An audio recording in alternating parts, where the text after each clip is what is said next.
ស្អីបានយើងធ្លាក់ដល់ក្រដល់ថ្នាក់នេះណាចឹងលោកប្រធានហើយនឹងលោកអីដំពីចរិតក៏បានជម្រាបហើយថាមកពីហេតុអីអានឹងសម្រាប់ទៅលើបងប្អូនសមាជិកខ្ញុំមិនបញ្យល់ឲ្យវិស័យទេបានថា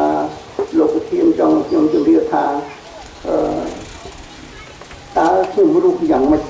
នៅសហរដ្ឋអាមេរិកហ្នឹងហើយពីថ្ងៃមុននេះលោកអៃដាមវិជ្ជារិទ្ធក៏បានប្រាប់បងប្អូនថានេះហើយដែលខ្មែរដែលអាមេរិកដែលក្រគឺខ្ញុំហ្នឹងហើយនៅស្រុកអាមេរិកណាប៉ុន្តែក្រហ្នឹងអញ្ចឹងខ្ញុំបាន940មានឡានជិះមានផ្ទះនៅមានបាញ់ញ៉ាំអានឹងក្រអាមេរិកហ្នឹង$140មួយខែបាទហើយសំលុយបានមកឃើញជួបបងប្អូនហើយទីកបហោះ20ម៉ោងចំណាយ1500ទីបុតអានឹងអ្នកក្រអាមេរិកហ្នឹងបាទសូមជម្រាបប៉ុណ្ណឹងតែប៉ុណ្ណឹងចុះសូមអរគុណ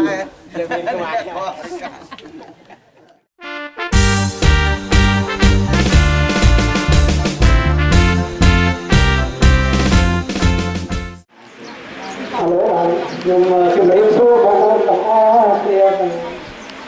ដល់ជាអ្នកក្រោយកាលពីថ្ងៃទី12ទី13ខែមីនាឆ្នាំ2011លោកកឹមសុខាប្រធានគណៈបកសិទ្ធិមនុស្ស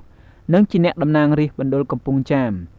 និងលោកអ៊ូចាន់រិទ្ធជាអគ្គហេរញ្ញិកនិងជាអ្នកតំណាងរាស្ត្រមណ្ឌលកណ្ដាលបានអញ្ជើញចុះជួបសំណេះសំណាលជាមួយប្រជាពលរដ្ឋទូទៅសមាជិកសមាជិកាបងប្អូនជនរួមជាតិមហាជនខ្មែរដែលគាំទ្រគណៈបកសិទ្ធិមនុស្សនៅភូមិដូនអិនឃុំព្រែកលួងភូមិព្រែកភ្នោឃុំពីមឯកភ្នំស្រុកឯកភ្នំ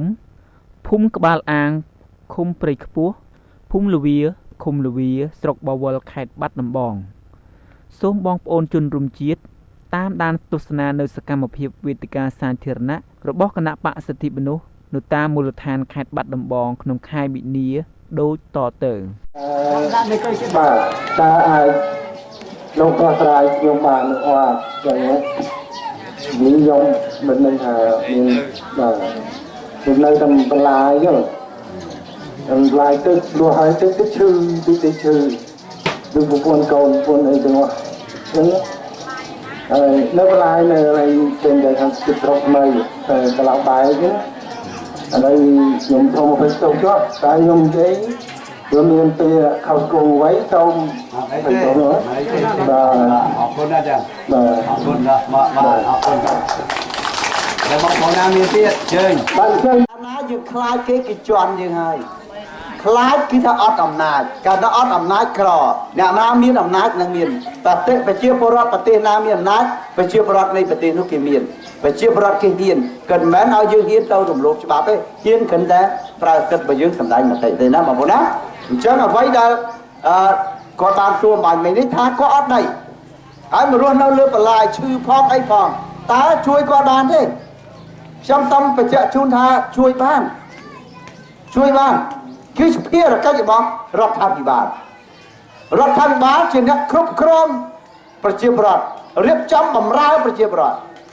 រកសេវាជូនប្រជាពលរដ្ឋផ្ដល់ឱកាសជូនប្រជាពលរដ្ឋឱកាសខាងនយោបាយឱកាសខាងសេដ្ឋកិច្ចឱកាសខាងសង្គមកិច្ចឥឡូវសេដ្ឋកិច្ចបងប្អូនខ្វះលំនៅឋានសង្គមកិច្ចខ្វះការចម្រុះរស់នៅអានោះភារកិច្ចរបស់